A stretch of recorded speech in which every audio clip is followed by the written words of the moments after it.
What is going on, Atlanta Falcon fans? Man, this is a heartbreaking loss for the Atlanta Falcons. 30-0 on the road to Carolina, one of the biggest foes in the division. And now we're 0-2 in the division to start the season. We 1-2. But this win hurts a little bit worse than the first win. Knowing, about the young way cool kick, but this game the offense looked very inept, like they couldn't even walk across the street. I'm just at a loss for word, man. But the Falcons still dominated offensive yards wise, but they were empty stats. They ended up with 332 yards total, 200 passes, 131 rushes. So they still moving the ball on the ground. But at the same time, you got to do it when it matters, man. And you got to get Tyler Algier involved, just like last week.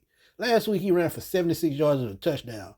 Today, one carry, 4 yards. That's not gonna work. When you look, Michael Penix has more rush yards than Tyler Algier. That's a problem. And speaking of Michael Penix, very rough day, very uncharacteristic of him. 172 yards, 18 of 36, 2 interceptions. One of them was his fault. The other receiver gave up on it. But that's not even what we're here to talk about. I told y'all, if Michael Penix had to throw the ball more than like 35 to 40 times a game, it's likely going to be a loss. Why? Because I don't think he's gotten to the point in his career where he can carry a team. Now, when he gets it further along and he throws 35 to 40 passes and I'm comfortable with it, they could win. But when you have a running back like Bijan Robinson and a running back like Tyler Algier, you lean on that run game to open up the play action, to open up the no huddle, to get these receivers the ball. And as I told y'all, with Kyle Pitts, 4 catches, 39 yards, and that's crazy. That's exactly what he had last week. 4 catches, 39 yards. Drake London had 5 catches, 55 yards, but I still think that this runs through Kyle Pitts. Because as I was breaking down film, looking at replays, every time they threw them out past the middle of the field was wide open. Kyle Pitts could attack the middle of this defense and hurt them really bad, but they didn't scheme up any plays for Kyle Pitts, and that hurt them. So if you look at what's going on this offense, it's just out of sync, out of rhythm. Zach Robinson, he's just lost right now. He doesn't know how to be creative. He does not know how to call up consecutive plays to where they can make big yards. And look, if he can't do that with Michael Penix with a strong arm like that, it's a problem. And I got to give something to blame to Michael Penix as well, because like I said, one of those interceptions he threw, it was his fault. So he's got to be better at that. Be better at reading and progressing, going through progression. He's got to get better at that. And for some reason, he can go through progression good this game. He was just lost on the field. So as I'm looking at it, man, Zach Robinson, Michael Penix, y'all got to get back into the film room this week, get on the same page, and Zach Robinson, you got to keep helping Michael Penix develop as a quarterback, which at this point don't seem like a lot of people can do.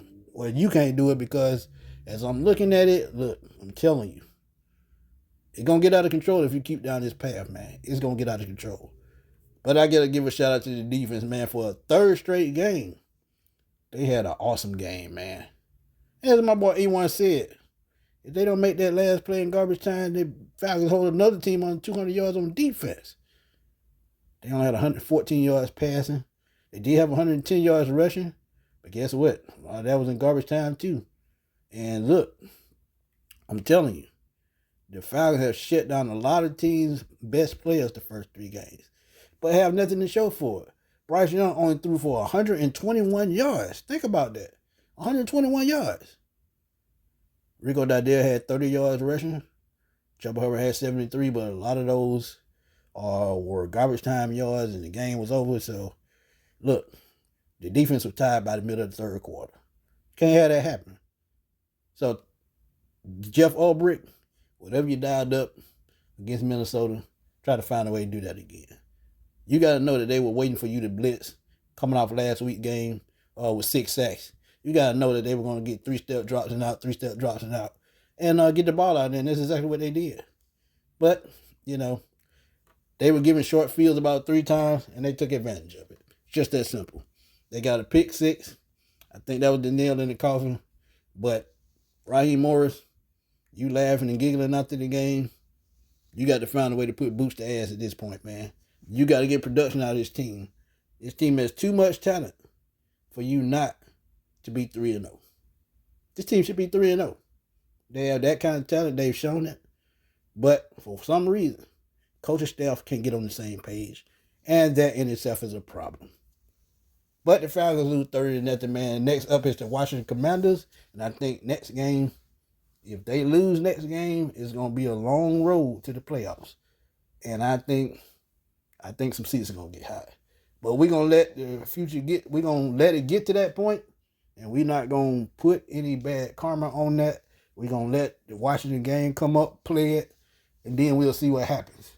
But the Falcons lose 30-0 to the Panthers, man. And I did not see this coming. Blindsided.